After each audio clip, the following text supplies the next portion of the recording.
ஏஐல positive தான் இருக்குன்றீங்களா? கண்டிப்பாக ஏஐனால சமூகத்துக்கு வந்து பாசிட்டிவ் ஆனா தான். இது வேலை இழப்பால பல செய்தித்தாள்கள் போடுறதுன்னா ஏஐ தான் காரணம், ஏஐ தான் காரணம் சொல்றது என்ன காரணமா இருக்கு? அதாவது ஏஐ வந்து ஒரு பெரிய மாற்றத்த கொண்டு வருது. புரொடக்டிவிட்டி வந்து இன்கிரீஸ் பண்ணுது. நான் 10 வேலை செஞ்சுட்டு இருந்த இடத்துல, நான் 100 வேலை செய்றதுக்கான ஏற்பாடு கொண்டு வருது.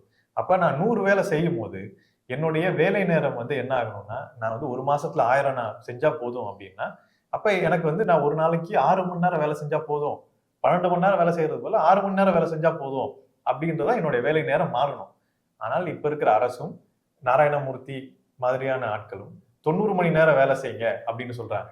அப்ப வேலை நேரத்தை கூட்டுறதுனால இந்த ஏற்பாடு எங்க போகுதுன்னா, நெறைய பேர் வந்து வேலை செய்யறதுக்கு பதிலா, சில பேர் அதிகப்படியான வேலை செய்றாங்க. ஸோ இதனுடைய பாதிப்பு என்னன்னா, அந்த சில பேருக்குடைய உடல் நலமும், மனநலமும், குடும்ப நலமும் எல்லாமே வந்து பாதிக்கப்பட போகுது. அதுதான் வந்து பாதிப்பு. ஸோ ஆக்சுவலா ஏஐ வந்து ஒரு பாசிட்டிவான இம்பாக்ட் கொண்டு வருது. புரொடக்டிவிட்டி இன்கிரீஸ் பண்ணுது. அத நிறுவனங்களும், அரசும் எப்படி பயன்படுத்துறாங்கன்னா, அதிகப்படியா வொர்க் இன்டென்சிட்டிய வந்து கூட்டுறது. வொர்க் லோட இன்கிரீஸ் பண்றது தான் வந்து பயன்படுத்துறாங்க. அது இந்த வேலை இழப்புக்கெல்லாம் கொண்டு போகுது. அதற்கு மாற்றாக அரசு ஏஐ வந்துருச்சு. புரொடக்டிவிட்டி வந்து 5 மடங்கு அதிகமாயிருச்சு. நீங்க வந்து வேலை நேரத்த கம்மி பண்ணுங்க அப்படின்னு சொல்லிட்டு சட்டம் போட்டாங்கன்னா, 25% வேலை வாய்ப்பு உடனடியாக வந்து கிரியேட் ஆகும்.